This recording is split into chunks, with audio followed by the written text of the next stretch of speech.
My dear viewers and learners, welcome. Namaskar. Class 9 Mathematics MCQ. আজি কিছুমান MCQ সমাধান কৰি দেখুৱাব যত্ন কৰা হৈছে।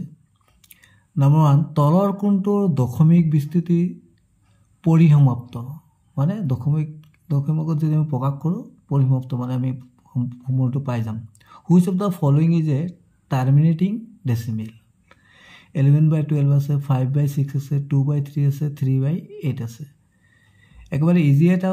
প্ৰসেস আছে কি কৰিব লাগে যেটো ডিনোমিনেটৰ থাকে ডিনোমিনেটৰ মানে কি যেটো হৰ থাকে ওপৰটো লব বুলি কয় নিউমেৰেটৰ আতলটো কি হয় ডিনোমিনেটৰ এটো ইয়াক যদি আমি ফ্যাক্টৰটো 2 আৰু 5 ইয়াৰ পাৱাৰটো যিমান থাকিব ইয়াত ওলাব পাৰো বা অকল 2 ৰ পাৱাৰত ওলালে হ'ব বা অকল 5 ৰ পাৱাৰত ওলালে হ'ব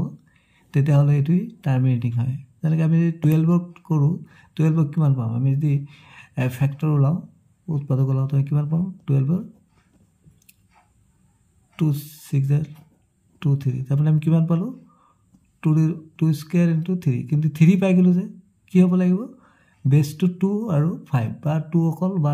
5 অকল ইয়াতো আমি যদি কৰো 6 ৰ 2 ইনটু 3 হয় 3 তো 3 হৈ যায় তো 8 টো আমি যদি কৰো তাহলে আমি কি পাম 2 কিউব পালো তাহলে এটা 5 টু দি পাওয়ার 0 লিখব পারে কারণ যে কোনো সংখ্যার পাওয়ার যদি 0 হয় তার 1 হয়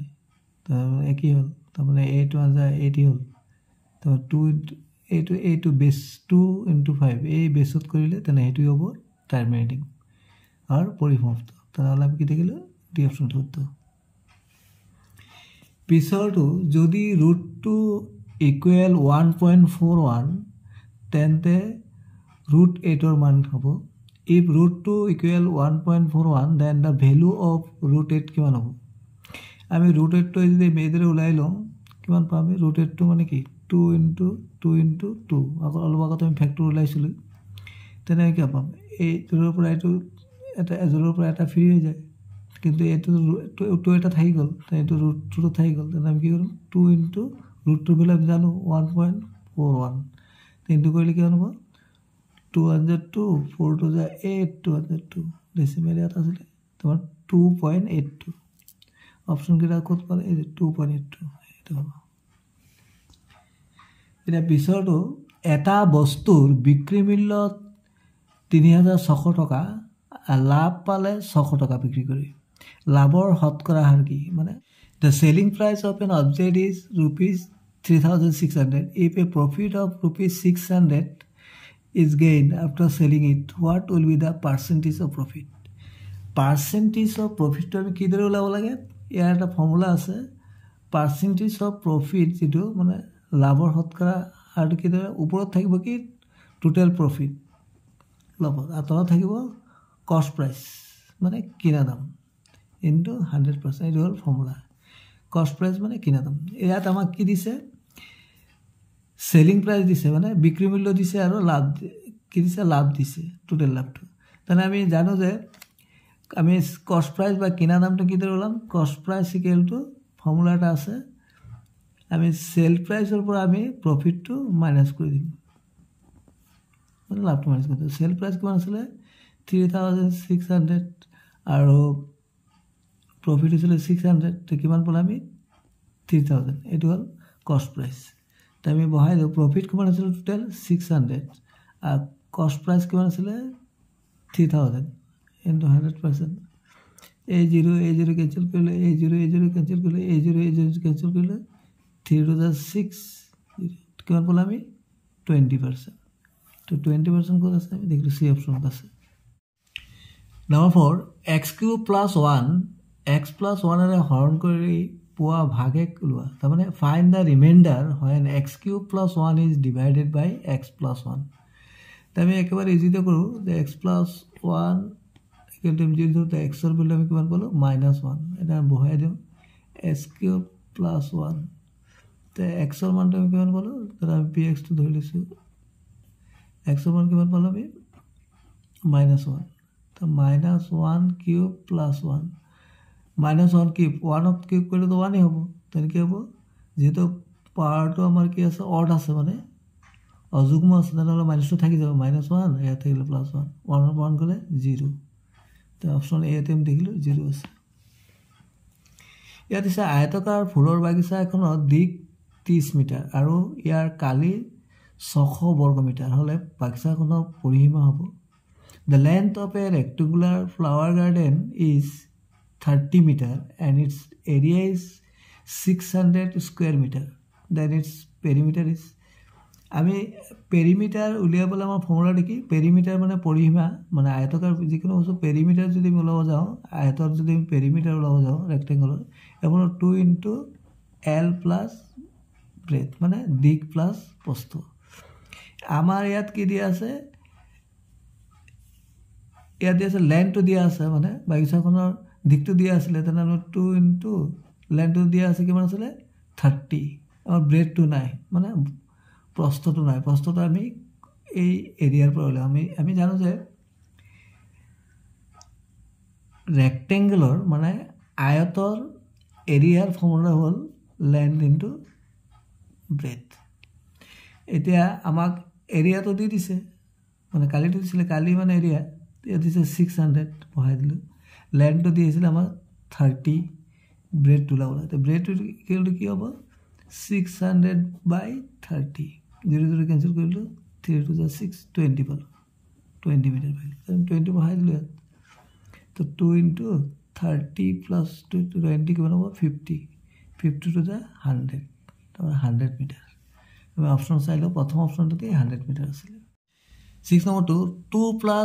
√3 লগত কি সংখ্যা পূৰণ কৰিলে পৰিমেয় সংখ্যা পোৱা যাব মানে rational number what two multiply with 2 + √3 to get A rational number এইটো আমাক দিছে ইয়াৰ লগত আমি ৰেচনেল নম্বৰ পাবলৈ কি মাল্টিপ্লাই কৰিব লাগিব আমি যে হৰণীকৰণ শিকিছিলোঁ সেইটো পদ্ধতি কৰি ল'ব ইয়াত 2 + 3 আছে আমি যদি ইনটু কৰোঁ 2 - 3 তেতিয়াহ'লে আমি পৰিমেয় সংখ্যা পাই যাম তেতিয়া এইটো ফৰ্মুলা এইটো পৰিলে এনেকৈ ফৰ্মুলা মেথড আছে না a + b * a - b = কি আছিলে a² - b² তো এইটো a² - এইটো হ'ব b² তো 2 টো 4 হ'ল এইটো √3 9 হ'লে তো স্কুৱেৰ ৰুট কিমান হ'ব 3 হ'ব বাই ৰুট এইটো কেটি গ'ল 3 4 - 3 1 তো 1 আমি ৰেচনেল নম্বৰ পাই গ'লোঁ আমি পৰিমেয় সংখ্যা পাই গ'লোঁ 1 তাৰমানে আমি কিমান মাল্টিপ্লাই কৰিব লাগিব 2 - √3 ক'ত আছে 2 - √3 এতিয়া তলৰ কোনটো এটা বহুপদ নহয় which of the following is not a polynomial polynomial বা বহুপদ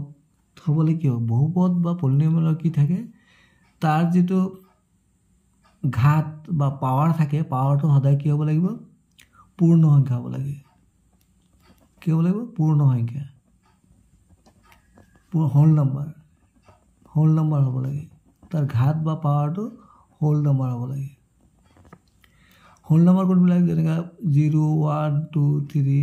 এইবিলাক হ'ল হোল নম্বৰ তো আমি দেখিলোঁ ইয়াত পাৱাৰটো কি আছে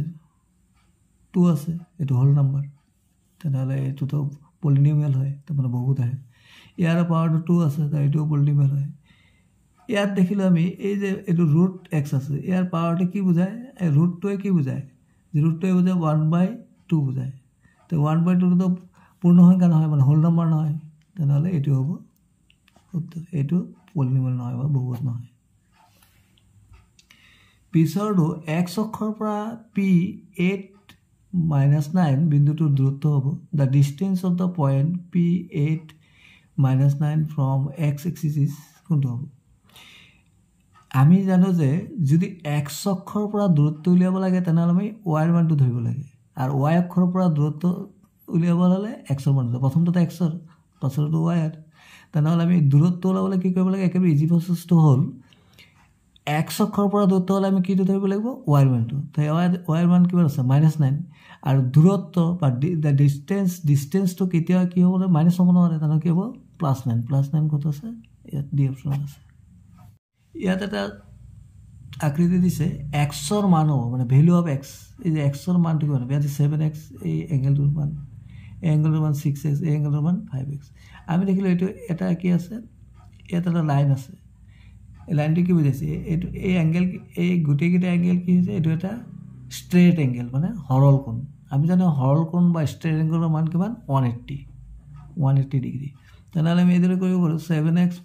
6x + 5x = কিমান 180 তো এইটো প্লাছ কৰিলে কিমান পাম 7 13 x = 180 তেনেহ'লে x = কিমান পালোঁ 180/18 কাটাকাটি কৰিলে আমি কিমান পালোঁ 10 ডিগ্ৰী তেনেহ'লে x ৰ মান কিমান পাই গ'লোঁ আমি 10 ডিগ্ৰী x ৰ মান 10 ডিগ্ৰী কি আছে বি অপশ্যনত আছে 10 0.999 কক ভগ্নাংক প্ৰকাশ কৰিলে লঘিষ্ঠতম মান হ'ব মানে the value of 0.999 when expressed as a fraction is the simplest form এটা 0.999 এইটো গৈ আছে তাৰমানে অসীমত আছে তাৰ মতলব কি তাৰ মানে কি হ'ল 0.9 কি হ'ব এইটো ৰিকাৰিং বা পৌনপুনিক একেবাৰে ইজি প্ৰচেছটো হ'ল আমি এইদৰে থাকিলে কি হ'ব ওপৰত যিটো সংখ্যা থাকে এইটো বঢ়াব লাগে যিমানকেইটা সংখ্যাৰ ওপৰত পৌনপুনিক থাকে সিমানটা 9 তলত দিব লাগে তাৰ 9 লগত 9 কাটিলে 9 × 9 তোমাৰ কি হ'ব 1 হ'ব 1 দেখিলে আমি ডি অপশ্যনত আছে থ্যাংকস ফৰ ৱাচিং ষ্টে কানেক্টেড আজি আমি 10টা MCQ কৰিলোঁ পৰৱৰ্তী ভিডিঅ'ত আমি আৰু এনেধৰণৰ MCQ কৰিবলৈ যত্ন কৰিম থ্যাংক ইউ সো মাচ কিপ ৱাচিং